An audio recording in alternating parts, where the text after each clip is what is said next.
une synthèse sur France Inter. Et Jean-Marc Four qui, comme tous les soirs, met le monde à l'envers. Dans Un jour dans le monde, Jean-Marc, c'est la 3e fois en 2 mois seulement en RDC, en République démocratique du Congo, que les gens descendent dans la rue pour des manifestations contre le pouvoir. Le pouvoir, c'est celui de Joseph Kabila. Ça fait 17 ans qu'il est au pouvoir. Il a longtemps été vu, et notamment par nous, par la France, comme celui qui serait le gage de stabilité de la région, le cœur de l'Afrique.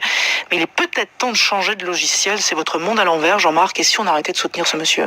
Je vais vous raconter une histoire, c'est l'histoire de Thérèse Kapangala. Thérèse a 24 ans, je vous la montre en photo ici en studio, la voici, vous voyez, elle a les cheveux tressés, le visage souriant, elle est diplômée de couture.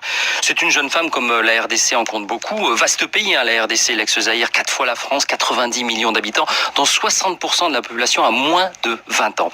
Thérèse envisage d'entrer au couvent et le 21 janvier dernier, elle manifeste avec beaucoup d'autres à l'appel de l'Église catholique contre le maintien au pouvoir de Joseph Kabila.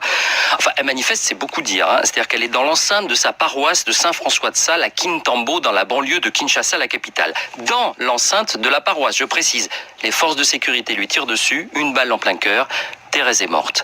Elle fait partie des 16 morts que comptent désormais les manifestations à répétition contre Kabila. Hier encore, ils étaient, selon l'Église catholique, 3 millions à manifester et l'ONU fait état aujourd'hui de 2 morts, 50 blessés et une centaine d'arrestations.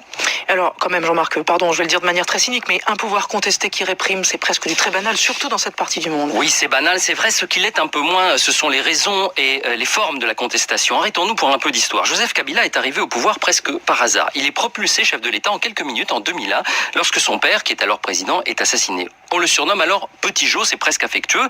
Petit Jo est alors un bon démocrate. Il réforme la Constitution pour limiter le nombre de mandats présidentiels à 2. Il est élu une fois, puis 2 fois. Vous me voyez venir. Tout de suite, oui. Le 2e mandat s'achève en décembre 2016.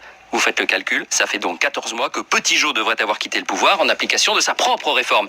Mais il ne veut pas partir. Il a accepté un premier compromis pour s'en aller en décembre 2017. Et puis un second compromis pour organiser des élections en décembre 2018, et puis ainsi de suite. Enfin, en fait, les mois passent et rien ne se passe.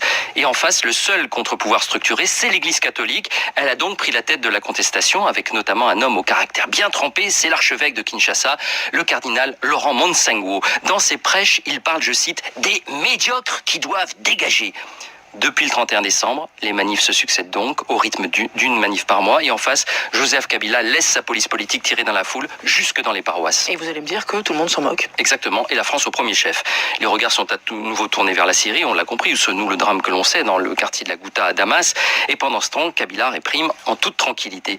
Certains sont un peu plus fermes, le Parlement européen, la Belgique qui a interrompu sa coopération bilatérale, mais Paris se contente de condamner du bout des lèvres. Et du coup, à Kinshasa, des opposants ont lancé une campagne anti-française sur les réseaux sociaux.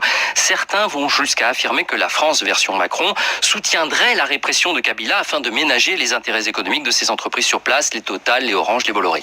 Alors ça peut être aussi de la réelle politique, c'est comme ça que ça s'appelle. C'est comme ça que ça s'appelle, mais c'est peut-être aussi un mauvais calcul. D'abord, le bilan de Joseph Kabila est désastreux. Incompétence, corruption généralisée, népotisme, incapacité à sortir le pays de la pauvreté. C'est l'un des pays les plus pauvres au monde alors qu'il regorge de richesses minières, de l'or, du cuivre, des diamants, du cobalt. Ensuite, les manifestations n'ont aucune raison de s'arrêter. Parce que Kabila n'est plus légitime et parce que l'Église semble déterminée, d'autant qu'elle est appuyée par le Vatican. Et enfin, il y a un risque d'émigration massive vers l'Europe depuis ce pays si jeune. Si on laisse faire Kabila, on peut créer les conditions d'une nouvelle crise migratoire que l'on regrettera demain, mais alors il sera trop tard. Et on se dira, tiens, ça, on aurait dû y penser plus tôt.